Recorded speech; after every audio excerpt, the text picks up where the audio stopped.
Hello everyone and welcome to Learno Sapiens. और आज हम पढ़ने जा रहे हैं क्लास 12 का बहुत ही interesting topic that is inheritance related to sex. इस टॉपिक में हम पढ़ेंगे कि सेक्स क्रोमोसोम पर जो जीन्स प्रेजेंट होते हैं वो किस तरह से अगली जनरेशन में इनहेरिट होते हैं, किस तरह से वो जीन्स पास ऑन होते हैं। So before we start the topic, we should know that the genes which are present on the sex chromosome, that is the genes present on X chromosome, genes present on the Y chromosome, what these genes are known as. The genes which are located on the X chromosome, they are known as X-linked genes or sex-linked genes. यानी X chromosome के अंदर जो genes present होते हैं उनको हम बोलते हैं X-linked genes या sex-linked genes. दूसरा, the genes located on Y chromosome, Y chromosome पर जो जीन्स प्रेजेंट होते हैं उनको हम बोलते हैं होलैंड्रिक जीन्स। ठीक है, वाई क्रोमोसोम पर जो जीन्स प्रेजेंट होते हैं they are known as holandric genes. और third one, the genes on homologous region of X Y chromosome. अब इसका क्या मतलब हुआ कि वो जीन्स जो एक्स वाई क्रोमोसोम के होमोलॉगस रीजन पर प्रेजेंट होते हैं। इस लाइन का मतलब क्या हुआ कि the genes which are located on homologous region of X and Y chromosome. इसको आप एक डायग्राम से समझिए। Suppose this is X chromosome, this is X chromosome and this is Y chromosome. Y chromosome as you all know is smaller than the X chromosome. ठीक है, तो ये हो गया हमारा एक्स क्रोमोसोम और ये हो गया वाई क्रोमोसोम। अब ये जो एरिया है, this area is known as the homologous region of X and Y. ठीक है, इसको हम होमोलॉगस नहीं कहेंगे क्योंकि ये डिफरेंट है। तो ये जो एरिया है इसको हम बोलते हैं होमोलॉगस एरिया या homologous region of X and Y chromosome. और इस रीजन में, इस एरिया में जो जीन्स प्रेजेंट होंगे उनको हम बोलेंगे एक्स वाई लिंक जीन्स। देखिए यहाँ पे लिखा हुआ है the genes which are located on the homologous region of X Y chromosome, they are known as X Y link genes. तो यहां पर आपको तीन बातें जाननी थी कि एक्स क्रोमोसोम पर जो जीन्स प्रेजेंट होते हैं they are known as X link genes या sex link genes. Y chromosome पर जो जीन्स प्रेजेंट होते हैं उनको हम बोलते हैं होलैंड्रिक जीन। और एक्स वाई क्रोमोसोम का जो होमोलॉगस एरिया है, होमोलॉगस रीजन है, उसमें जो जीन्स प्रेजेंट होते हैं उनको हम बोलते हैं एक्स वाई लिंक्ड जीन्स। तो आज के टॉपिक की हम शुरुआत करेंगे विद द एक्स लिंक और सेक्स लिंक जीन्स। जो सबसे पहला x link gene, first x link gene जो डिस्कवर किया था वो थे टी.एच. मॉर्गन। टी.एच. मॉर्गन ने सबसे पहला एक्स लिंक जीन या सेक्स लिंक जीन डिस्कवर किया था। और टी.एच. मॉर्गन के बारे में मैं अपने पिछले लेक्चर्स में भी आपको बता चुका हूं कि इनको कहा गया था फादर ऑफ एक्सपेरिमेंटल जेनेटिक्स। यानी ये जेनेटिक्स के ऊपर एक्सपेरिमेंट्स करते थे और जेनेटिक्स की हर एक थ्योरी को एक्सपेरिमेंटली प्रूव किया था इन्होंने। और जो एनिमल इन्होंने चूज किया था दैट वॉज ड्रोसोफिला। अपने जो पिछले इन्होंने एक्सपेरिमेंट्स किए थे जिसमें इन्होंने chromosomal theory of linkage, chromosomal theory of inheritance दी थी, उसमें भी इन्होंने ड्रोसोफिला का इस्तेमाल किया था। तो यहाँ पर भी जो इन्होंने पहला सेक्स लिंक जीन डिस्कवर किया था वो किस में किया था? ड्रोसोफिला में किया था इन 1910। तो जहाँ भी टी.एच. मॉर्गन का नाम आए फौरन आप समझ जाइए कि ये ड्रोसोफिला से रिलेटेड एक्सपेरिमेंट है। तो टी.एच. मॉर्गन ने ड्रोसोफिला पर पहला सेक्स लिंक जीन डिस्कवर किया था and that was for white eye colour. White eye colour को कंट्रोल करने वाला जो जीन था वो एक्स क्रोमोसोम पर प्रेजेंट था। और एक्स क्रोमोसोम पर जो जीन प्रेजेंट होते हैं उनको हम क्या बोलते हैं? सेक्स लिंक जीन या एक्स लिंक जीन। तो पहला एक्स लिंक जीन किसने डिस्कवर किया? टी.एच. मॉर्गन ने। किसमें किया? ड्रोसोफिला में। कौन सा कैरेक्टर कंट्रोल कर रहा था? White eye colour. इसके अलावा देखिए यहाँ पे लिखा है red eye colour, white eye colour, grey body hair. तो ये तीनों ही कैरेक्टर जिस जीन से कंट्रोल होते हैं वो सारे जीन्स एक्स क्रोमोसोम पर प्रेजेंट थे ड्रोसोफिला में। यानी कि इन तीनों कैरेक्टर्स को हम कह सकते हैं कि ये एक्स लिंक कैरेक्टर्स हैं या सेक्स लिंक कैरेक्टर्स हैं। तो इन तीनों में से जो सबसे पहले ड्रोसोफिला में डिस्कवर किया गया था by T H. Morgan was white eye colour. अब हम ये देखेंगे कि टी.एच. मॉर्गन ने ड्रोसोफिला के ऊपर कौन से एक्सपेरिमेंट परफॉर्म किए थे और उससे क्या रिजल्ट आया था, क्या इन्फ्रेंस निकला था सेक्स लिंक इनहेरिटेंस के बारे में। यानी कि सेक्स लिंक जीन्स कैसे इनहेरिट होते हैं इसके बारे में टी.एच. मॉर्गन ने अपने एक्सपेरिमेंट में हमें क्या समझाने की कोशिश की है। तो टी.एच. मॉर्गन के एक्सपेरिमेंट्स देखते हैं। सबसे पहले इनका एक्सपेरिमेंट था वाइट आइड फीमेल इन्होंने लिया, वाइट आइड फीमेल, और उसको क्रॉस कराया रेड आइड मेल से। यहां पर आपको मैं बता दूं कि वाइट आई कलर जो होता है that is recessive and red eye colour is dominant in case of Drosophila. तो इन्होंने जो क्रॉस किया था that was white eyed female, एक वाइट आइड फीमेल लिया और उसको क्रॉस कराया रेड आइड मेल से। तो देखिए वाइट आइड फीमेल ऐसी होगी एक्स स्मॉल आर और यहाँ पर भी स्मॉल आर, क्योंकि स्मॉल आर मैंने आपको बताया कि वाइट आई क्या है, रिसेसिव है, और रिसेसिव को हम कैसे लिखते हैं, स्मॉल आर से। और रिसेसिव कब एक्सप्रेस होता है, ये तो मैंने आपको मेंडल के एक्सपेरिमेंट में ही समझाया था कि रिसेसिव कैरेक्टर तो तभी एक्सप्रेस होगा जब उसमें दोनों ही लेटर्स स्मॉल में प्रेजेंट होंगे। ठीक है, तो दोनों ही एलीज रिसेसिव होंगे तभी रिसेसिव कैरेक्टर अपने आप को एक्सप्रेस कर पाएगा। सपोज करिए ये मैंने आपको बताया था मेंडल के एक्सपेरिमेंट में, तो यहाँ पर दोनों आपको स्मॉल दिख रहे हैं तभी रिसेसिव कैरेक्टर एक्सप्रेस कर पाएगा।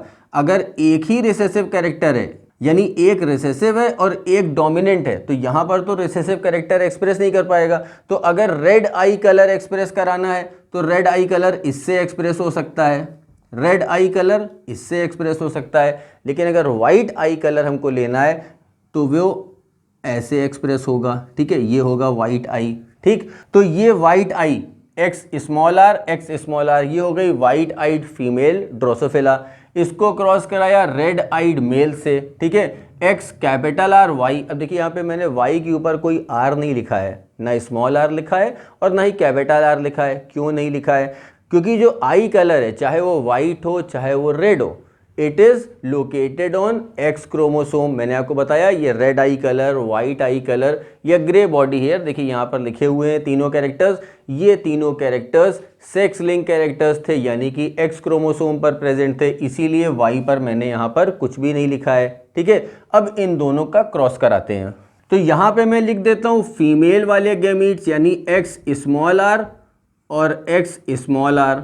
ठीक, और यहाँ पर मैं लिख देता हूँ मेल के गैमीट्स एक्स कैपिटल आर और वाई। ठीक है, अब आप देखिए यहाँ पर क्या बन रहा है, यहाँ पर एक्स कैपिटल आर इस साइड से और एक्स स्मॉल आर ऊपर से। ठीक है, यहाँ पर आप देखिए एक्स कैपिटल आर इस साइड से और एक्स स्मॉल आर इधर से आ रहा है। यहाँ पर आप देखिए एक्स स्मॉल आर और वाई, एक्स स्मॉल आर और वाई। तो यहाँ पर रिजल्ट क्या दिख रहा है आपको, यहाँ पर रिजल्ट दिख रहा है जो फीमेल्स हैं, देखिए दोनों फीमेल्स, इसमें एक कैपिटल आर है एक स्मॉल आर है, एक कैपिटल आर है एक स्मॉल आर है, यानी the females are red eyed, all the females will be red eyed in F1 generation. And what about males, the males will be white eyed, क्योंकि यहाँ पर कोई भी कैपिटल आर नहीं है, यहाँ पर दोनों मेल्स में स्मॉल आर है। तो अगर आपसे ये कहा जाए कि वाइट आइड फीमेल को रेड आइड मेल से क्रॉस कराया जाए तो रिजल्ट क्या आएगा, तो आपका आंसर होगा कि जितनी भी फीमेल्स हैं वो सब रेड आइड होंगी। ठीक, और जितने भी मेल्स होंगे वो सब वाइट आइड होंगे। ठीक है, अब इनमें से ये तो थी पेरेंटल जनरेशन, ये बनी F1 जनरेशन। अब इस F1 के इंडिविजुअल्स की सेल्फिंग करा दी जाए, तो अगर सेल्फिंग कराई जाएगी तो एक फीमेल यहाँ से ले लेते हैं, तो फीमेल तो दोनों एक जैसी दिख रही हैं आपको, तो एक फीमेल इसमें से आप ले लीजिए X capital R X small R. ठीक है, और एक मेल इसमें से कोई भी ले लीजिए, तो दोनों मेल्स का जीनोटाइप एक ही जैसा है, तो कोई भी एक मेल आप ले लीजिए एक्स स्मॉल आर और वाई। ठीक, अब देखिए यहाँ पे रिजल्ट क्या आ रहा है, X capital R X small R, X यहाँ से आ रहा है स्मॉल आर और यहाँ से भी आ रहा है स्मॉल आर। अब मेल्स देख लेते हैं, मेल ये कैपिटल आर यहाँ से आ रहा है और वाई यहाँ पे देखिए आप एक्स यहाँ से आ रहा है स्मॉल आर और वाई लिख दिया यहाँ पे मैंने।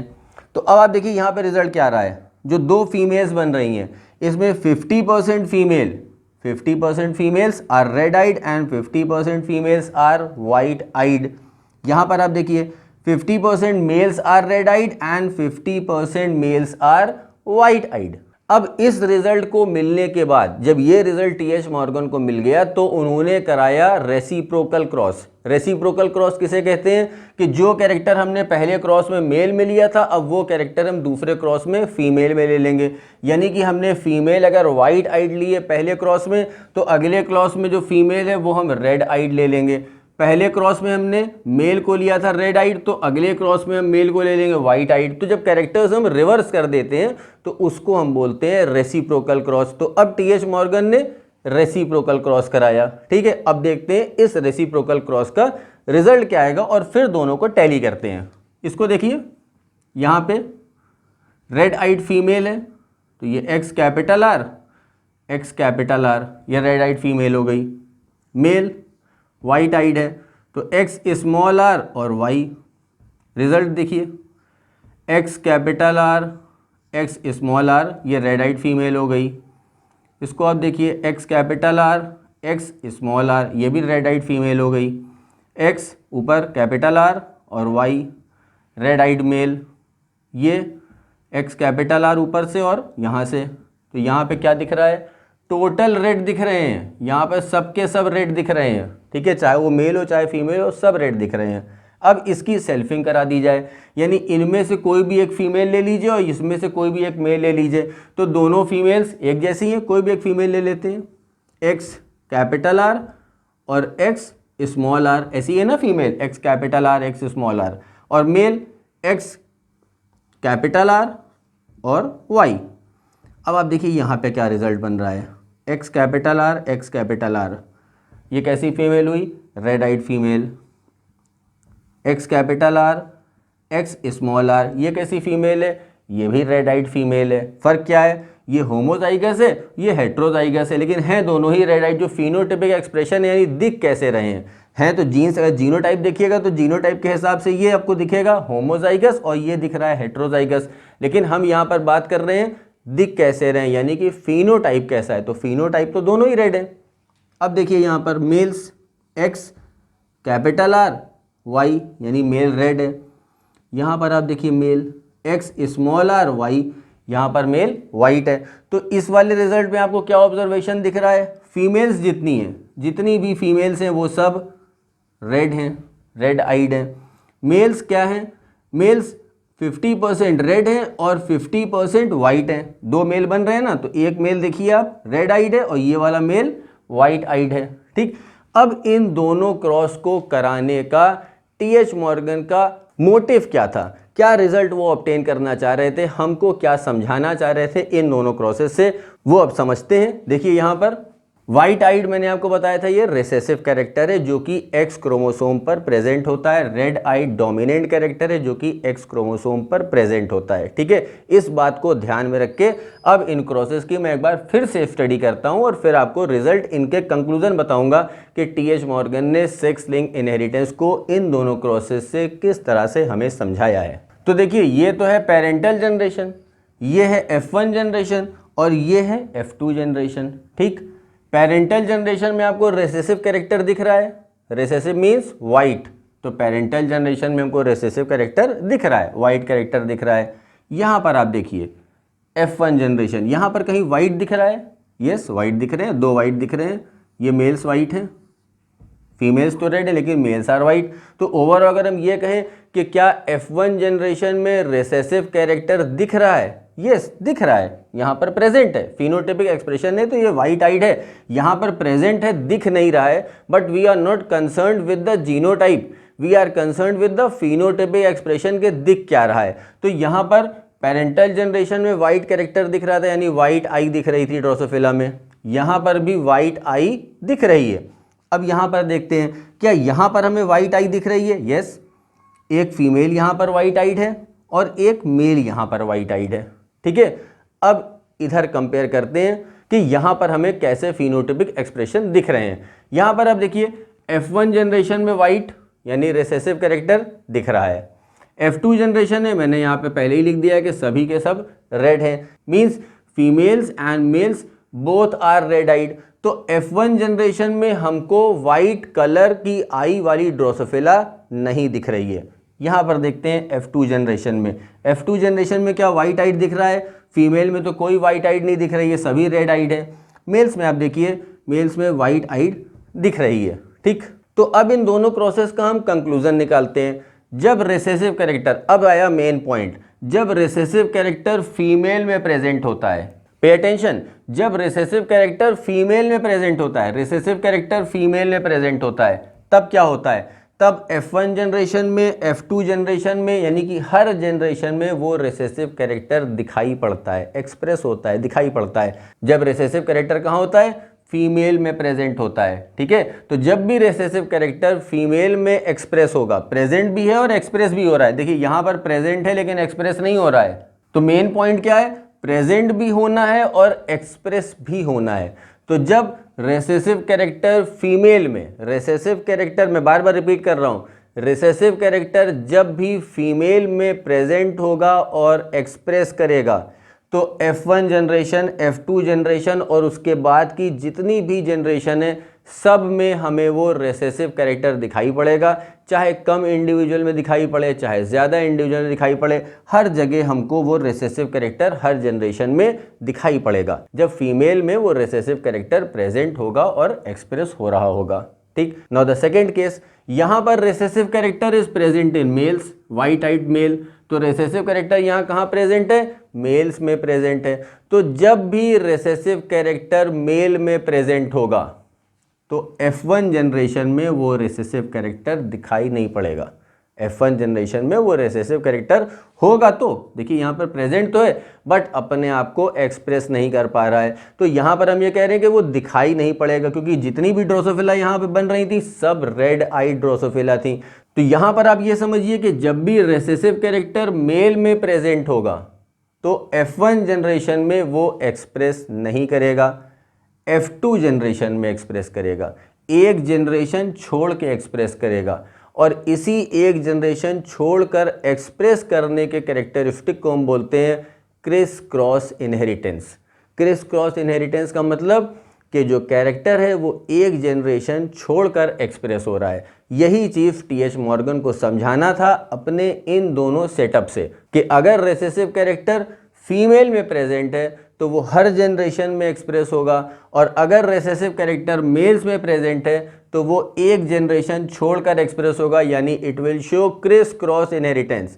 Criss cross inheritance will not be shown in this type of cross, यानी कि जब भी रिसेसिव कैरेक्टर फीमेल में प्रेजेंट होगा तो क्रिस क्रॉस इनहेरिटेंस नहीं दिखाई पड़ेगा आपको, हर एक जनरेशन में वो कैरेक्टर अपीयर होता चला जाएगा। तो इस क्रॉस से मैंने आपको टी.एच. मॉर्गन का पहला ऑब्जर्वेशन बताया जिसमें उन्होंने कहा था कि रिसेसिव कैरेक्टर अगर फीमेल पर प्रेजेंट है तो वो हर जनरेशन में दिखाई पड़ेगा और अगर रिसेसिव कैरेक्टर मेल में प्रेजेंट है तो वो एक जनरेशन छोड़कर दिखाई पड़ेगा, यानी क्रिस क्रॉस इनहेरिटेंस होगा। ठीक है, अब दूसरा ऑब्जर्वेशन देखते हैं कि इसमें इस क्रॉस में एक्स लिंक इनहेरिटेंस या सेक्स लिंक इनहेरिटेंस, यानी कि जो जीन्स एक्स क्रोमोसोम पर प्रेजेंट होते हैं उनके इनहेरिट होने का और किस तरह से ऑर्डर हो सकता है। तो देखिए आप यहाँ पर जो वाइट आई का कैरेक्टर है ये किसके पास है, फीमेल के पास है, यानी कि मदर के पास है।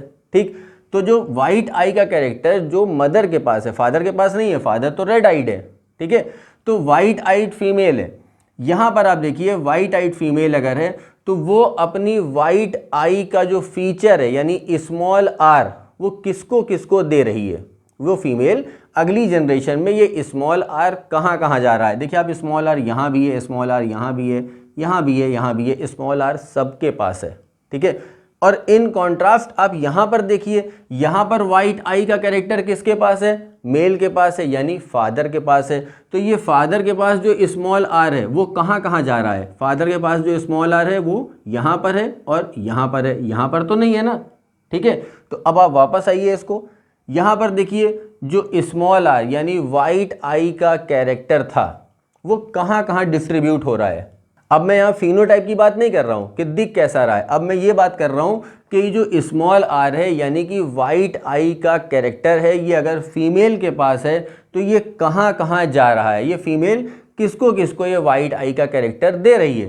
तो आप देखिए यहाँ पर हर एक इंडिविजुअल को ये फीमेल वाइट आई का कैरेक्टर दे रही है। बट अगर ये वाइट आई का कैरेक्टर मेल के पास प्रेजेंट है तो वो सिर्फ यहाँ पर दे रहा है, यानी कि फीमेल्स में दे रहा है और मेल्स में वो कैरेक्टर नहीं दे रहा है। अब इस बात को आप बहुत आसान भाषा में समझिए कि अगर recessive character X link recessive character, ध्यान से सुनिएगा बहुत इंपॉर्टेंट पॉइंट है, आपको आगे colour blindness, haemophilia, Duchenne muscular dystrophy इन सब में ये कंसेप्ट काम आने वाला है। आपको जो नीट में क्वेश्चंस पूछे जाते हैं उसमें भी ये कंसेप्ट बहुत काम आने वाला है, इसको बहुत ध्यान से सुनिएगा। अगर रिसेसिव कैरेक्टर मदर पे प्रेजेंट है, फीमेल, अगर recessive character X link recessive character, में यहाँ पर इस वक्त एक्स लिंक की बात कर रहा हूँ, यानी कि the characters which are present on the gene located on X chromosome. तो अगर sex link recessive character, recessive small R white, तो अगर sex link recessive character mother पर प्रेजेंट है तो that character will be transferred equally to all the progenies of the next generation. Mother के पास अगर कोई कैरेक्टर है तो वो अपनी डॉटर्स को, अपने सन्स को, सबको वो कैरेक्टर बराबर से देगी। अब देखिए स्मॉल आर है ना इनके पास, मदर के पास, तो दोनों डॉटर्स को स्मॉल आर दिया इन्होंने, दोनों सन को स्मॉल आर दिया। तो अगर मदर के पास कोई कैरेक्टर है तो it will be transferred equally to all the offsprings, all the sons, all the daughters of the next generation. यहां पर अब देखिए, अगर वही रिसेसिव कैरेक्टर यानी कि sex link recessive character father के पास है तो क्या होगा? The father will transmit that character to daughters only, not the son. अगर X link recessive character father के पास है तो the father will transmit this character to the daughters only. Small R सिर्फ डॉटर्स के पास है, सन्स के पास नहीं है। ये है मेन डिफरेंस। तो अक्सर नीट में क्वेश्चंस पूछे जाते हैं कि अगर फादर कलर ब्लाइंड है तो डॉटर्स कैसी, सन कैसे होंगे, या अगर मदर कलर ब्लाइंड है तो डॉटर या सन कैसे होंगे। तो आपका सीधा सीधा यहाँ पे कंसेप्ट ये वाला काम आएगा कि अगर मदर कलर ब्लाइंड है, कलर ब्लाइंड मतलब colour blind is again a sex link recessive disorder, वो भी रिसेसिव डिसऑर्डर है, अभी उसको मैं डिस्कस करने जा रहा हूँ, उसके ठीक बाद उसको डिस्कस करूंगा। तो कलर ब्लाइंडनेस या हीमोफिलिया, आपके सिलेबस में जितने भी एक्स लिंक डिसऑर्डर्स हैं वो सब रिसेसिव डिसऑर्डर्स हैं, ठीक है। इसीलिए मैंने यहाँ पर भी रिसेसिव का एग्जांपल लिया, इसीलिए मैंने आपको कलर ब्लाइंडनेस का एग्जांपल दिया। तो अगर ये पूछा जाता है कि मदर कलर ब्लाइंड है, तो अगर मदर कलर ब्लाइंड है तो it will give the gene of colour blindness to all the individual, सबको दे देगी। अगर फादर कलर ब्लाइंड है तो वो सिर्फ डॉटर्स को देगा। इस पूरे कंक्लूजन को आप बहुत ही छोटी सी बात से याद रखिए कि अगर मदर के पास कोई कैरेक्टर है, जनरली जो मदर होती है, माँ होती है, वो बेटों को और बेटियों को बराबर चाहती है, ठीक है। उसका प्यार दोनों के लिए बराबर होता है, चाहे वो बेटे हो चाहे वो बेटियां हो। तो जब वो अपना प्यार दोनों को बराबर देगी तो डिसऑर्डर ही बराबर देगी। और फादर केस क्या होता है आप जानते होंगे, आपने घरों में अपने देखा होगा कि फादर जो होते हैं वो इंक्लाइंड होते हैं मोर टुवर्ड्स डॉटर। जो फादर होता है वो बेटियों को ज़्यादा प्यार करता है। तो जब बेटियों को प्यार दे रहे हैं तो बेटियों को डिसऑर्डर भी देंगे, सन को नहीं देंगे डिसऑर्डर, ठीक है। तो यहाँ पर आप याद रखिए कि अगर मदर के पास कोई भी कैरेक्टर है तो वो सबको बराबर बांट देगी। अगर फादर के पास कोई कैरेक्टर है, एक्स लिंक रिसेसिव कैरेक्टर की बात हो रही है यहाँ पर, तो अगर फादर के पास कोई कैरेक्टर है तो वो सिर्फ डॉटर्स को देगा। तो टी.एच. मॉर्गन ने जो अपने एक्सपेरिमेंट्स किए थे ड्रोसोफिला के ऊपर और उससे जो हमें कंक्लूजन मिला था, उन कंक्लूजन्स को ध्यान में रखते हुए अब हम पढ़ने जा रहे हैं ह्यूमन बीइंग में सेक्स लिंक इनहेरिटेंस कैसे होता है। Means now we are going to study the characters present on the genes on X chromosome in human beings. और आपके सिलेबस या नीट के सिलेबस के हिसाब से अगर देखा जाए तो 3 आपके सिलेबस में है। एक कलर ब्लाइंडनेस जो कि सेक्स लिंक रिसेसिव डिसऑर्डर है, sex link recessive disorder, recessive याद करिए वाइट आइड जो ड्रोसोफिला है मैंने बताया था आपको, वही चीज़ वही कंसेप्ट यहाँ पर फॉलो होगा। Colour blindness sex link recessive disorder है, मींस ये जो कलर ब्लाइंडनेस वाला कैरेक्टर है ये जिस जीन पर प्रेजेंट है वो एक्स क्रोमोसोम के अंदर वो जीन प्रेजेंट है। Haemophilia again a sex link recessive disorder, ये भी एक्स क्रोमोसोम के ऊपर पाए जाने वाले जीन के थ्रू होता है। और तीसरा है डचेंस मस्कुलर डिस्ट्रॉफी, ये भी सेक्स लिंक डिसऑर्डर है, रिसेसिव डिसऑर्डर है। तो ये तीनों ही सेक्स लिंक रिसेसिव डिसऑर्डर हैं, यानी कि ये डिसऑर्डर तभी अपीयर होगा जब इंडिविजुअल में recessive gene for these disorders will be present. अगर रिसेसिव जीन नहीं प्रेजेंट है तो उस इंडिविजुअल में ये डिसऑर्डर्स नहीं होंगे। अब इन डिसऑर्डर्स को प्रैक्टिकली समझने के लिए आपके सामने मैं यहाँ पर अभी कुछ क्रॉसेस कराऊंगा जिससे आपको ये बातें और अच्छे से समझ में आ जाएंगी। तो शुरुआत करते हैं with the first disorder that is colour blindness, जो कि डाल्टोनिज्म भी कहलाती है। डाल्टोनिज्म इसलिए कहलाती है कि सबसे पहले जॉन डाल्टन ने कलर ब्लाइंडनेस में इंटरेस्ट दिखाया था, कलर ब्लाइंडनेस के ऊपर स्टडी की शुरुआत की थी, इसलिए इस कलर ब्लाइंडनेस को डाल्टोनिज्म भी कहा जाता है।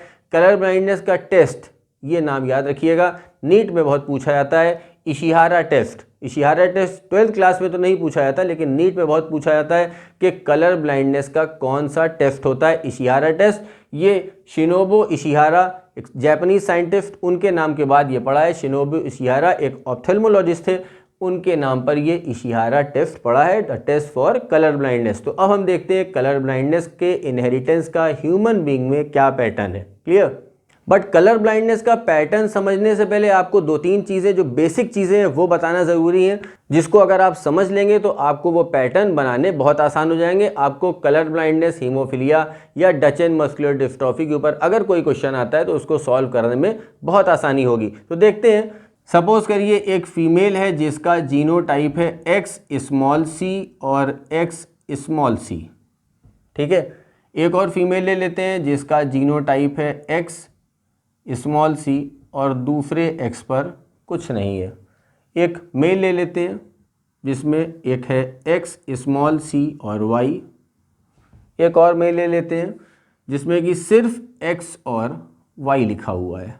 ये 4 तरह के कॉम्बिनेशन है। C इंडिकेट कर रहा है the gene for colour blindness. C मैं इसलिए कह रहा हूँ कि मैंने आपको शुरुआत में ही बताया था कि जो तीनों डिसऑर्डर्स मैंने यहाँ पर लिखे हुए हैं, कलर ब्लाइंडनेस, हीमोफिलिया और डचेन मस्कुलर डिस्ट्रॉफी, ये सेक्स लिंक्ड रिसेसिव डिसऑर्डर हैं। यानी जब रिसेसिव कंडीशन में प्रेजेंट होंगे तभी ये डिसऑर्डर अपीयर होगा, वरना ये डिसऑर्डर अपीयर नहीं होने वाला है, क्योंकि ये रिसेसिव कंडीशन है। ठीक है, स्मॉल टी आपने पढ़ा था मेंडल के केस में, स्मॉल टी कैपिटल टी। तो स्मॉल टी अगर प्रेजेंट होगा तब तो प्लांट डॉर्फ होगा ना, वो एक रिसेसिव कैरेक्टर है। तो रिसेसिव कैरेक्टर तो तभी अपीयर होगा जब रिसेसिव कैरेक्टर को एक्सप्रेस करने वाला जीन प्रेजेंट हो। तो यहाँ पर भी स्मॉल सी क्या है? कलर ब्लाइंडनेस को एक्सप्रेस करने वाला जीन है, जो कि कहाँ प्रेजेंट है? एक्स क्रोमोसोम पर प्रेजेंट है। क्लियर? तो अब यहाँ पर देखते हैं, ये एक ऐसी फीमेल है जिसमें दोनों एक्स क्रोमोसोम पर स्मॉल सी प्रेजेंट है। तो ये फीमेल कैसी होगी? इसको आप इस एग्जाम्पल से समझिए कि अगर हम कहें कि दोनों एलील्स स्मॉल टी हैं तो ये प्लांट कैसा होगा? ये प्लांट होगा डॉर्फ। तो ये फीमेल कैसी होगी? ये फीमेल होगी कलर ब्लाइंड। ठीक है, अब इस केस को आप देखिए, ये केस क्या कहलाएगा? इस केस में एक एक्स क्रोमोसोम पर तो कलर ब्लाइंडनेस का रिसेसिव जीन है, लेकिन दूसरे एक्स क्रोमोसोम पर नहीं है। तो जब दूसरे एक्स क्रोमोसोम पर नहीं है, फिर से आप मेंडल वाले केस में आइए कि एक स्मॉल टी तो प्रेजेंट है, लेकिन दूसरा जो काउंटर पार्ट स्मॉल टी यहाँ पर होना चाहिए वो नहीं प्रेजेंट है, उसकी जगह डोमिनेंट प्रेजेंट है। जब रिसेसिव नहीं प्रेजेंट है तो डोमिनेंट ही ना प्रेजेंट होगा, वो तो अंडरस्टूड है कि अगर हमने यहाँ पर स्मॉल सी लिखा है एक और दूसरी जगह मैंने खाली छोड़ दी है तो इसका मतलब उसका डोमिनेंट काउंटर पार्ट प्रेजेंट है। और अगर डोमिनेंट काउंटर पार्ट प्रेजेंट है तो वो तो कलर ब्लाइंडनेस नहीं कॉज कर रहा है, कलर ब्लाइंडनेस तो रिसेसिव जीन कॉज कर रहा है, स्मॉल सी कॉज कर रहा है। तो ये फीमेल कैसी होगी? जिस तरह से ये वाला कंपोजिशन अगर आप देखिए तो इसमें अगर आप देखिए तो क्या ये डॉर्फ होगा? ये तो डॉर्फ नहीं होगा। स्मॉल टी प्रेजेंट है बट ये डॉर्फ नहीं होगा क्योंकि उसको सप्रेस कर रहा है कैपिटल टी। ठीक, तो यहाँ पर भी स्मॉल सी अकेला है। तो आप यहाँ से समझिए कि अगर रिसेसिव जीन अकेला है तो वो तो एक्सप्रेस नहीं कर पाएगा, तो यहाँ पर भी रिसेसिव जीन अकेला है तो वो एक्सप्रेस नहीं कर पाएगा। तो ये वाली फीमेल तो कलर ब्लाइंड फीमेल हो गई थी, ये वाली फीमेल तो कलर ब्लाइंड फीमेल थी। ये फीमेल कैसी होगी? क्योंकि स्मॉल सी प्रेजेंट है बट एक्सप्रेस नहीं कर रहा है, तो ये फीमेल कहलाएगी नॉर्मल फीमेल।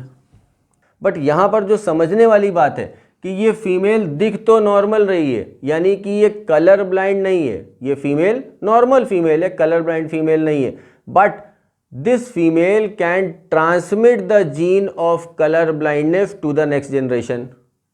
ट्रांसमिट तो कर सकती है ना, बिकॉज इसके पास तो कलर ब्लाइंडनेस का जीन प्रेजेंट है, तो it can transmit the gene to the next generation. ये खुद तो नॉर्मल है बट इट कैन ट्रांसमिट। तो जब खुद नॉर्मल है but it can transmit the gene to the next generation, तो हम इसको कहेंगे कैरियर फीमेल है। ये कैरियर का मतलब हो गया कि सिर्फ कैरी कर रही है जीन को, अपने पास से रखे हुए एक्सप्रेस नहीं कर रही है और कैरी करके ले जा रही है, दूसरी जनरेशन को दे रही है। ठीक है, तो ऐसी फीमेल को हम कहते हैं कैरियर फीमेल। अब मेल्स में देख लेते हैं ये मेल कैसा होगा। देखिए एक एक्स पर तो सी लगा हुआ है, यानी कि स्मॉल सी है प्रेजेंट। वाई पर क्यों नहीं है स्मॉल सी? वाई पर इसलिए नहीं प्रेजेंट है कि कलर ब्लाइंडनेस क्या है? Sex link recessive disease. Sex link का मतलब एक्स लिंक, यानी कि कलर ब्लाइंडनेस वाला कैरेक्टर जिस जीन पर प्रेजेंट होता है वो जीन एक्स क्रोमोसोम पर होता है, तो इसका काउंटर पार्ट तो होगा नहीं यहाँ पर, वाई पर तो प्रेजेंट नहीं होगा। तो ये अकेला एक्स है, अकेला एक्स मतलब 100% एक्स, 100% एक्स पर कलर ब्लाइंडनेस का रिसेसिव जीन प्रेजेंट है। तो ये मेल कैसा होगा? ये मेल हो जाएगा कलर ब्लाइंड। ठीक, और ये तो बहुत ही सीधे साधे हैं, नॉर्मल, कुछ नहीं है इनको, ना तो ये कलर ब्लाइंड होंगे ना ही ये कैरियर होंगे, इनके पास तो स्मॉल सी है ही नहीं।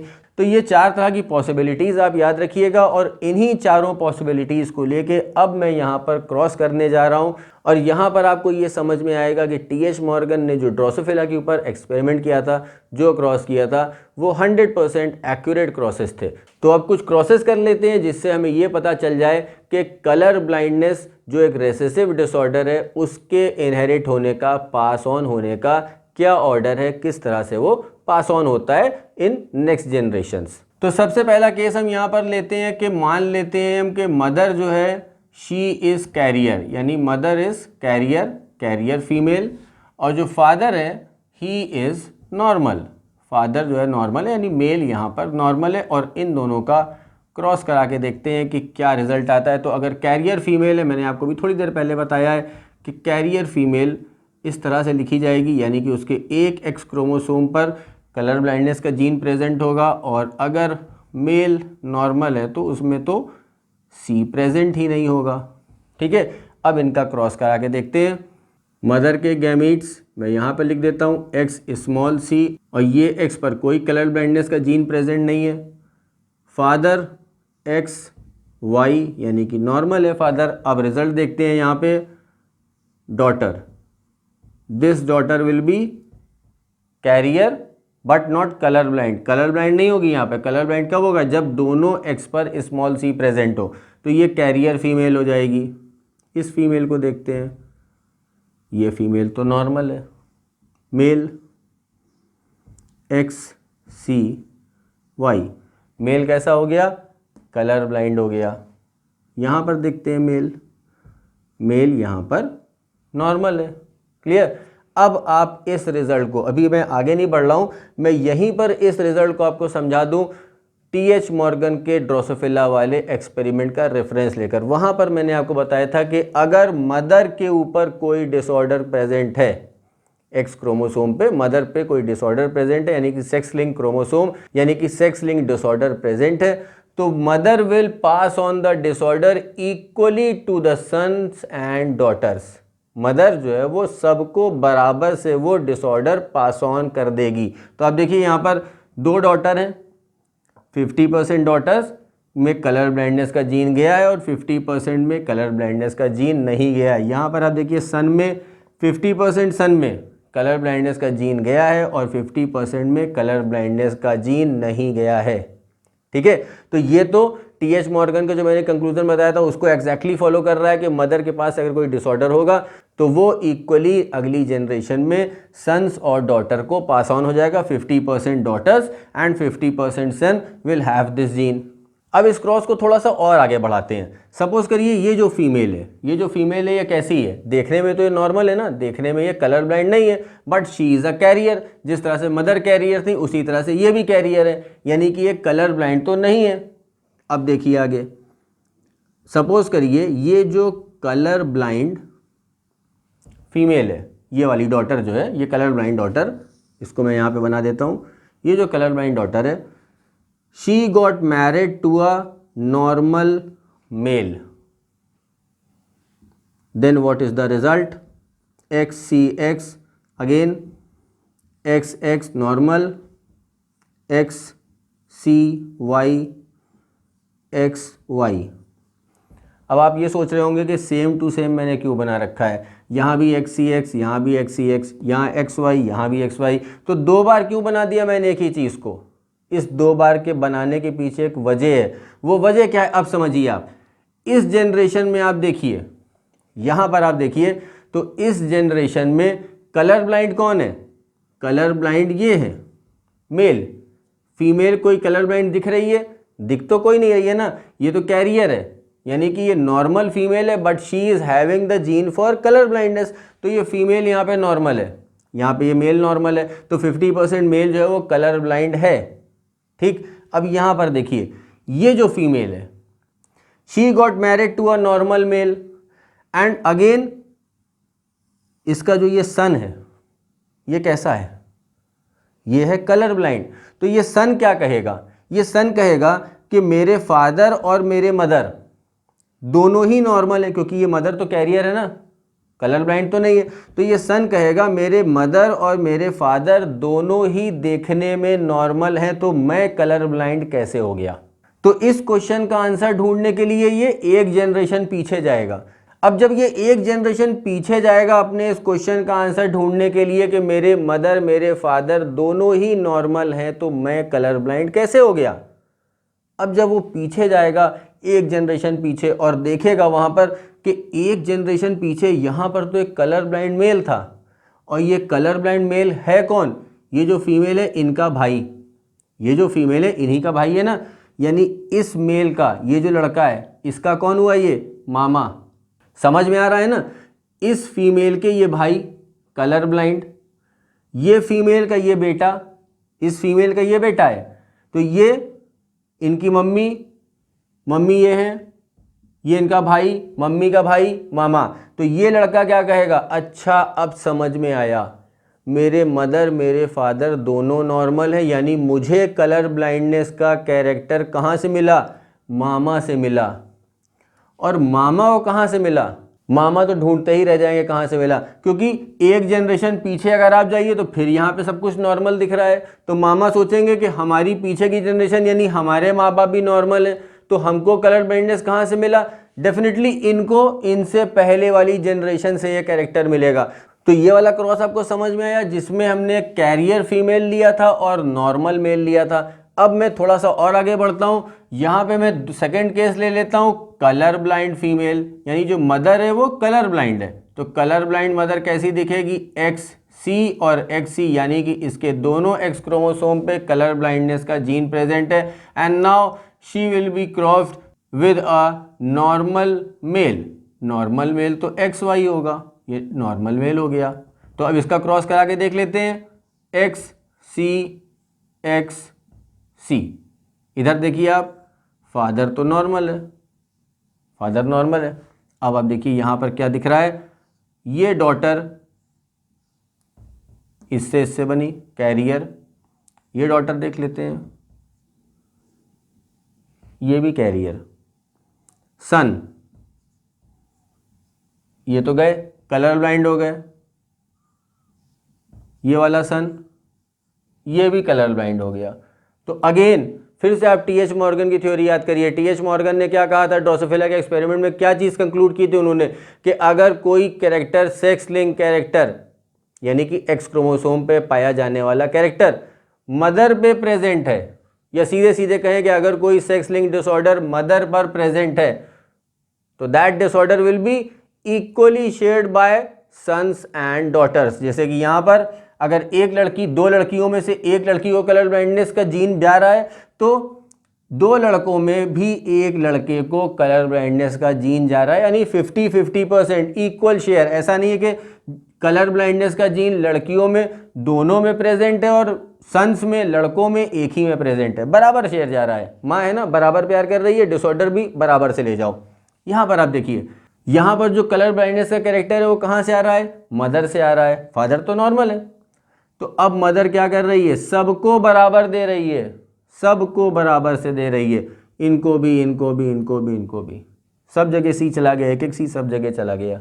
तो इन दोनों क्रॉसेस से हमको ये समझ में आ रहा है कि अगर मदर के पास कोई एक्स क्रोमोसोम पर डिसऑर्डर प्रेजेंट है तो it will be equally shared by sons and daughters both. Now the last case, last case में हम देख रहे हैं कि यहाँ पर जो फीमेल है यानी कि मदर है, शी इज़ नॉर्मल। बड़े देर के बाद मैंने मदर को नॉर्मल लिया, यहाँ पे कलर ब्लाइंड ले लिया था, यहाँ पे कैरियर ले लिया, अब मैंने फीमेल को नॉर्मल लिया है। और अब केस थोड़ा सा रिवर्स कर देते हैं, जो फादर हैं उनको कलर ब्लाइंड ले लेते हैं। यहाँ पे फादर नॉर्मल थे, यहाँ पे भी फादर नॉर्मल थे, यहाँ पर फादर को कलर ब्लाइंड ले लेते हैं। तो अगर नॉर्मल फीमेल है, कैरियर नहीं मैं बोल रहा हूँ, नॉर्मल बोल रहा हूँ, तो ये XX, ठीक, कलर ब्लाइंड XCY। अब इसको क्रॉस करा के देखते हैं, XX, ये फीमेल के गैमीट्स लिख दिए मैंने, मेल के गैमीट्स XC और Y, XCX, XCX, this is XY normal and this XY is again normal. Now see the case over here. The disorder is now present on X chromosome of father. So when the father is having the disorder on is X chromosome, तो Drosophila के case में आपने क्या पढ़ा था कि अगर mail के पास कोई डिसऑर्डर है तो वो कहाँ जाएगा, फादर है ना, बेटियों को ज़्यादा चाहता है, तो भाई बेटियों को ज़्यादा चाहेगा तो डिसऑर्डर भी बेटियों को ही तो देगा ना। तो डिसऑर्डर यहाँ इसलिए सिर्फ बेटियों को दे रखे हैं, बेटों को नहीं दे रखे हैं।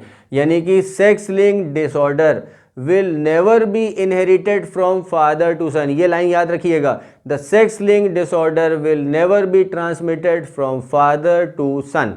एक्स क्रोमोसोम वाला डिसऑर्डर फादर से सन में कभी भी इनहेरिट नहीं होगा, और अगर वही x chromosome x link disorder जो है वो फीमेल में प्रेजेंट है, मदर में प्रेजेंट है, तो वो इक्वली सन्स और डॉटर्स को शेयर हो जाएगा। अब इस वाले क्रॉस की एक जनरेशन और बना लेता हूँ। सपोज करिए ये जो कैरियर फीमेल है XCX, ये है कि ना कैरियर फीमेल, सपोज करिए she got married to a normal male, this carrier female is got married to a normal male. वही सेम कंडीशन यहाँ पे कैरियर फीमेल नॉर्मल मेल, तो ये एग्जांपल यहाँ पर सेम टू सेम ऐसे फॉलो कर देता हूँ मैं। ये बन जाएगी कैरियर फीमेल, ये normal female, and this is colour blind male and this is normal male. ठीक, अब आप देखिए केस, यहाँ पर एक जनरेशन है, ये दूसरी जनरेशन है और ये तीसरी जनरेशन है। ध्यान से सुनिएगा, first generation, second generation and third generation. First generation is having the disorder in case of father, father को डिसऑर्डर था। सेकेंड जनरेशन में आपको कोई कलर ब्लाइंड यहाँ पर दिख रहा है, ये दोनों तो कैरियर है, दिख तो नहीं रही ना colour blind, gene for colour blindness यहाँ पर प्रेजेंट है, but these females are normal, phenotype तो इनका नॉर्मल है ना, कलर ब्लाइंड नहीं है ये। तो इस जनरेशन में क्या कोई भी कलर ब्लाइंड दिख रहा है, यहाँ पर नहीं दिख रहा है। नाउ दिस जनरेशन, इस जनरेशन में this one is colour blind. और मैंने जब ड्रोसोफिला का आपको एक्सपेरिमेंट समझा रहा था तो उसमें मैंने क्या समझाया था, याद करिए, कि अगर कोई character sex link recessive character father पर प्रेजेंट है तो that character will show criss cross inheritance. Criss cross inheritance याद करिए, मैंने आपको ड्रोसोफिला में बताया था कि अगर फादर पर कोई सेक्स लिंक डिसऑर्डर प्रेजेंट है, मेल के ऊपर कोई सेक्स लिंक डिसऑर्डर प्रेजेंट है, तो in that case it will show criss cross inheritance. और फीमेल में आप देखिए, यहाँ पर कलर ब्लाइंड दिख रहा है, यहाँ पर भी कलर ब्लाइंड दिख रहा है, तो यहाँ पर कलर ब्लाइंड भी है, यहाँ पर भी कलर ब्लाइंड है, तो ये तो क्रिस क्रॉस इनहेरिटेंस नहीं हुआ ना। क्रिस क्रॉस इनहेरिटेंस कब शो होता है? क्रिस क्रॉस इनहेरिटेंस का मतलब क्या होता है कि एक जनरेशन छोड़ के दिखाई पड़े। तो यहाँ पर क्या हो रहा है, एक जनरेशन छोड़ के दिखाई पड़ रहा है। यहाँ पर क्या हो रहा है, एक जनरेशन, यहाँ भी कलर ब्लाइंड दिख रही है, कलर ब्लाइंड फीमेल, और यहाँ पर कलर ब्लाइंड मेल। तो कलर ब्लाइंडनेस का कैरेक्टर इस जनरेशन में भी दिखाई पड़ रहा है, कलर ब्लाइंडनेस का कैरेक्टर इस जनरेशन में भी दिखाई पड़ रहा है। क्लियर? इस केस को देख लेते हैं। यहाँ भी मदर कैरियर है, यानी कि जो सेक्स लिंक रिसेसिव डिसऑर्डर है वो कहाँ पर प्रेजेंट है, फीमेल में प्रेजेंट है। ठीक, तो आप देखिए इसमें कोई कलर ब्लाइंड दिख रहा है? नहीं, इसमें नहीं दिख रहा है। यहाँ पर आप देखिए, यस यहाँ पर कलर ब्लाइंड है, ये यहाँ पर भी कलर ब्लाइंड दिख रहा है। तो क्या ये क्रिस क्रॉस इनहेरिटेंस है? नहीं, ये भी क्रिस क्रॉस इनहेरिटेंस नहीं है। क्रिस क्रॉस इनहेरिटेंस का मतलब होता है एक जनरेशन छोड़ के आने वाला। तो यहाँ पर आप देखिए मदर कैरियर, यानी mother is having the gene for colour blindness, यहाँ पर mother is having the gene for colour blindness. ठीक, तो यहाँ पर लगातार 2 जनरेशन में कलर ब्लाइंडनेस दिख रही है, यहाँ पर लगातार 2 जनरेशन में कलर ब्लाइंडनेस दिख रही है, तो यहाँ पर दोनों केसेस में क्रिस क्रॉस इनहेरिटेंस नहीं दिखाई पड़ रहा है। जबकि मेल के ऊपर जब भी sex link recessive disorder present होगा तो क्रिस क्रॉस इनहेरिटेंस शो होगा। और ये सारे क्रॉसेस मैंने आपको सिर्फ यही समझाने के लिए बताए थे। जो ड्रोसोफिला का एक्सपेरिमेंट टी.एच. मॉर्गन ने किया था उसमें उन्होंने भी 2 पॉइंट बताए थे। पहला पॉइंट ये बताया था कि अगर फीमेल पे कोई sex link recessive disorder present है तो वो कैसे एक्सप्रेस करेगा, क्रिस क्रॉस नहीं, डायरेक्ट जनरेशन टू जनरेशन। और अगर मेल पर वो कैरेक्टर प्रेजेंट है तो वो क्रिस क्रॉस इनहेरिटेंस शो करेगा। ये था पहला कंक्लूजन उनके ड्रोसोफिला के एक्सपेरिमेंट का। और दूसरा जो कंक्लूजन था उनका, दूसरा कंक्लूजन ही मैंने यहाँ पे आपको समझाया कि अगर मदर के ऊपर कोई डिसऑर्डर है, मदर के ऊपर कोई sex link recessive character present है तो it will be equally shared to all the offsprings. और अगर फादर के ऊपर कोई सेक्स लिंक रिसेसिव डिसऑर्डर है तो father will pass on that disorder two daughters only. अब अगर आपको कलर ब्लाइंडनेस का ये पूरा पैटर्न अच्छे से समझ में आ गया है तो फिर आपको ये हीमोफिलिया या डचन मस्कुलर डिस्ट्रॉफी अलग से समझने की ज़रूरत ही नहीं है। क्यों नहीं ज़रूरत है? क्योंकि हीमोफिलिया भी सेक्स लिंक रिसेसिव डिसऑर्डर है, डचन मस्कुलर डिस्ट्रॉफी ये भी सेक्स लिंक डिसऑर्डर है। तो अगर आपसे एग्जाम में पूछा जाता है कि कलर ब्लाइंडनेस का कुछ केस बताइए, कोई एग्जाम्पल बताइए, तो आप यहाँ पर सी लिख दीजिएगा। अगर हीमोफिलिया का पूछा जाता है तो एच लिख दीजिएगा, डचन मस्कुलर डिस्ट्रॉफी का पूछा जाता है तो डी लिख दीजिएगा। सब कुछ वैसे ही चलेगा जैसे यहाँ पर मैंने लिख रखा है कि यहाँ पर मैंने सपोज करिए लिखा है carrier female for what, colour blindness. अब इसको अगर मैं एच कर दूं तो ये कैरियर फीमेल हो जाएगी किसके लिए, फॉर हीमोफिलिया। ठीक, तो यहाँ पर ये हीमोफिलिया हो जाएगा, ये हीमोफिलिया हो गया, ये हीमोफिलिया हो गया। बस कुछ नहीं करना है, सिर्फ अल्फ़ाबेट आपको चेंज करने हैं। बाकी जो ओवरऑल पैटर्न है वो तो सब में सेम फॉलो होगा, क्योंकि चाहे वो कलर ब्लाइंडनेस हो, चाहे वो हीमोफिलिया हो, चाहे वो डचन मस्कुलर डिस्ट्रॉफी हो, हैं तो सब सेक्स लिंक रिसेसिव डिसऑर्डर। तो जो पैटर्न फॉलो होगा वो आपको सिर्फ ये मेन पैटर्न समझने हैं। अगर ये मेन पैटर्न समझ में आ गया तो फिर तो आपको सिर्फ अल्फ़ाबेट ही बदलने हैं और कुछ नहीं करना है। तो the main thing that you have to remember is the pattern of these two crosses and two main conclusions of T.H. Morgan experiment that I concluded over here also। वो 2 क्या conclusions थे? पहला कि फादर से सिर्फ daughters में character transmit होगा sex link recessive, और mother will equally distribute to sons and daughters. और दूसरा क्या था?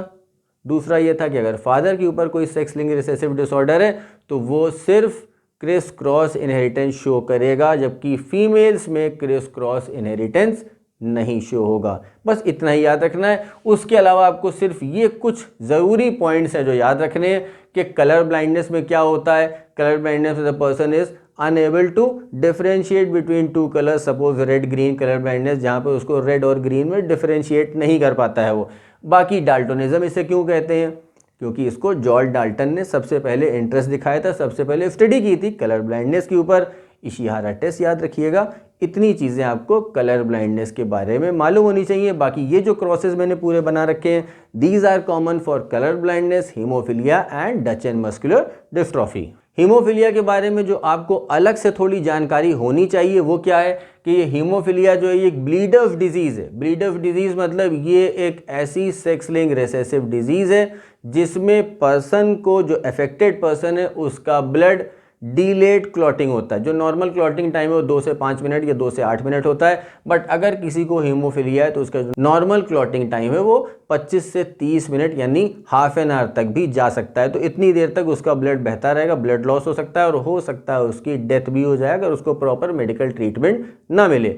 तो this haemophilia was discovered by John Cotto. John Cotto का नाम याद रखिएगा कि इन्होंने ही हीमोफिलिया की डिस्कवरी की थी। और ये हीमोफिलिया 3 तरह का होता है, haemophilia A, B and C. Haemophilia A में क्या होता है, हीमोफिलिया बी में क्या होता है, ये जो तीनों पॉइंट्स मैंने लिखे हैं, these 3 points are very important for your NEET exam. NEET में आपसे पूछा जाता है कि हीमोफिलिया ए किस वजह से होता है, हीमोफिलिया बी किस वजह से होता है, या हीमोफिलिया सी किस वजह से होता है। तो वो सारे पॉइंट्स यहाँ पर लिखे हुए हैं। Haemophilia A is caused by the disorder of anti haemophilic globulin AHG। Anti haemophilic globulin, इसका छोटा नाम याद रखिए फैक्टर नंबर 8। तो अक्सर नीट में फैक्टर पूछ लिया जाता है, कौन से फैक्टर की वजह से या किस फैक्टर में अगर डिसऑर्डर हो जाए तो उसकी वजह से हीमोफिलिया ए होगा, किस फैक्टर में डिसऑर्डर हो जाए तो हीमोफिलिया बी या सी होगा। तो फैक्टर्स भी याद रखिएगा, haemophilia A cause by the defect in anti haemophilic globulin या factor 8, haemophilia B is cause by the defect in plasma thromboplastin component of factor 9 and hemophilia C is caused by the defect in plasma thromboplastin antecedent factor number 11। ये तीनों चीजें आप याद रखिएगा, factor 8, factor 9 and factor 11। और इसके साथ ही साथ इन सबके फुल फॉर्म्स याद रखिएगा, मैं फिर से बता दे रहा हूं आपको, AHG anti haemophilic globulin, PTC plasma thromboplastin component, PTA plasma thromboplastin antecedent, factor number 8, factor number 9 and factor number 11। इसके अलावा हीमोफिलिया से रिलेटेड एक क्वेश्चन नीट में और पूछा जाता है कि इन सारे हीमोफिलिया में क्रिसमस डिजीज किसे कहते हैं? क्रिसमस डिजीज कहते हैं हीमोफिलिया बी को, याद रखिएगा हीमोफिलिया बी का जो कॉमन नेम है दैट इज क्रिसमस डिजीज। और वैसे इस पूरे हीमोफिलिया को अगर कहा जाए तो इसको कहा जाता है रॉयल डिजीज, क्योंकि सबसे पहले जो इस हीमोफिलिया की डिस्कवरी हुई थी वो रॉयल फैमिली में हुई थी, क्वीन विक्टोरिया की फैमिली में ये हीमोफिलिया पाया गया था, इसलिए इसको रॉयल डिजीज भी कहते हैं। और चूंकि इसमें पर्सन कंटिन्यूसली ब्लीड करता है, खून बहता रहता है, क्लॉट नहीं करता है, क्योंकि क्लॉटिंग फैक्टर चाहे वो 8 हो, चाहे वो 9 हो, चाहे वो 11 हो, कोई भी एक क्लॉटिंग फैक्टर सही से काम नहीं करता है, तो ब्लड देरी से क्लॉट होता है, जिसकी वजह से पर्सन कंटिन्यूसली आधे घंटे तक ब्लीड करता रहता है। That's why this haemophilia is also known as bleeders disease. और इसके इनहेरिटेंस का पैटर्न जो है वो भी कलर ब्लाइंडनेस की तरह से ही है, क्योंकि हीमोफिलिया भी सेक्स लिंक्ड रिसेसिव डिसऑर्डर है। फिर देखते हैं लास्ट, डचेन्स मस्कुलर डिस्ट्रॉफी। इसको सबसे पहले बेंजामिन डचेन ने डिस्कवर किया था, उन्हीं के नाम पर इसका नाम रखा गया है डचेन मस्कुलर डिस्ट्रॉफी। इस केस में क्या होता है, इस केस में जो इंडिविजुअल होता है जिसको ये प्रॉब्लम होती है, सेक्स लिंक रिसेसिव डिसऑर्डर होता है, उसमें progressive loss of skeletal muscles होता है। स्केलेटल मसल्स धीरे धीरे डीजेनरेट करती जाती हैं and by the age of 11 यानी 11 साल तक पहुंचते पहुंचते ये जो बच्चा है ये व्हील चेयर पर कन्फाइंड हो जाता है। इसकी मसल्स इतनी कमज़ोर हो जाती हैं कि ये चल फिर नहीं सकता। और फिर धीरे धीरे स्केलेटल मसल्स को अफेक्ट करने के बाद फिर कौन सी मसल्स इफेक्ट होती हैं? The smooth muscles, respiratory muscles, the cardiac muscles, ये इफेक्ट होती हैं। तो रेस्पिरेटरी सिस्टम सही से काम नहीं करता है, जो सर्कुलेटरी सिस्टम है वो सही से काम नहीं करता है, और जब रेस्पिरेटरी सिस्टम या सर्कुलेटरी सिस्टम काम नहीं करेगा, हार्ट नहीं बीट करेगा सही से, तो अल्टीमेटली इस इंडिविजुअल की डेथ हो जाती है। और इसके इनहेरिटेंस का पैटर्न भी सेम कलर ब्लाइंडनेस जैसा मैंने आपको बताया वैसे ही होगा, क्योंकि ये भी सेक्स लिंक रिसेसिव डिसऑर्डर है। लेकिन जनरली इसके ऊपर क्वेश्चंस आपको बहुत कम मिलेंगे। क्वेश्चंस जो आपको पूछे जाते हैं नीट में वो या तो हीमोफिलिया से रिलेटेड होते हैं या वो कलर ब्लाइंडनेस से रिलेटेड होते हैं। इसीलिए मैंने आपको यहाँ पर कलर ब्लाइंडनेस के जितने भी एग्जाम्पल पॉसिबल हो सकते थे वो मैंने आपको समझा दिए। और इसी को अगर आपको चेंज करना है हीमोफिलिया में तो बस सी की जगह आपको एच लिखना है, बाकी जो पैटर्न है वो same as it is colour blindness वाला ही रहेगा, क्योंकि दोनों ही डिसऑर्डर्स जो हैं वो सेक्स लिंक रिसेसिव डिसऑर्डर है। तो आज के लेक्चर में मैंने आपको बहुत ही डिटेल में सेक्स लिंक रिसेसिव डिसऑर्डर के बारे में बताया। सेक्स लिंक रिसेसिव डिसऑर्डर का जो पहला एक्सपेरिमेंट था वो टी.एच. मॉर्गन ने ड्रोसोफिला पे किया था और उससे कुछ कंक्लूजन्स निकले थे, और उन्हीं कंक्लूजन्स को मैंने इन डिसऑर्डर्स के थ्रू आपको यहाँ पर समझाया। अब नेक्स्ट लेक्चर मेरा जो आने वाला है इसके बाद वो बहुत इंपॉर्टेंट होने वाला है, क्योंकि अभी तो मैंने आपको सिर्फ इनके बारे में, इनका पैटर्न बताया है कि किस तरह से कलर ब्लाइंडनेस या हीमोफिलिया इनहेरिट होते हैं, पास ऑन होते हैं। नेक्स्ट लेक्चर में मैं इन डिसऑर्डर से रिलेटेड आपको यहाँ पर क्वेश्चन सॉल्व करवाऊंगा, क्योंकि जब तक जेनेटिक्स में आप क्वेश्चन सॉल्व नहीं करेंगे तब तक आपका कंसेप्ट क्लियर नहीं हो पाएगा। तो my next lecture will be a continuation to this lecture in which I'll discuss the numericals on color blindness and hemophilia, which are generally asked in your NEET exam, and only by solving these numericals your concept will be 100% clear as to how these sex linked recessive disorders are inherited. तो जितने ज़्यादा से ज़्यादा आप genetics के ऊपर question solve करेंगे उतना ही आपका कंसेप्ट और स्ट्रांग होता चला जाएगा। तो आज के लेक्चर में मैंने आपको सिर्फ कंसेप्ट की जानकारी दी है। अब नेक्स्ट लेक्चर में मैं आपको इन्हीं कंसेप्ट के ऊपर बेस्ड बायोन्यूमेरिकल्स कराऊंगा, जिनको कहा जाता है bionumericals in genetics. So stay tuned, thank you.